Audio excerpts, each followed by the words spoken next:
Здравейте, приятели! Искам да ви кажа нещо много съкровенно, което искам да го споделя с него. Сега като слушах тази музика преди малко и се сетих за нещо, което Сач му е казал, когато е свирил джаз.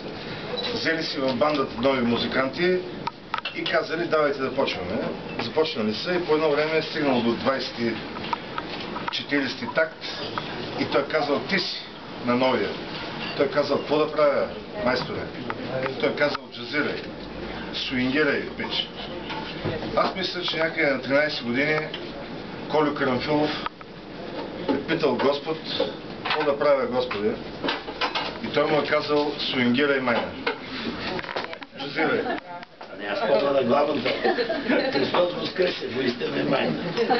Така направил Колю, че от тогава до сега аз поне знам над 50 изложби, вероятно над 1000 творби.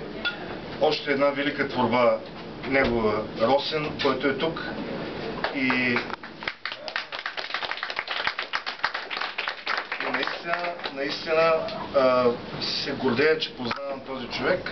Както всички ние, винаги казваме с много голяма гордост: аз съм един приятел на нашия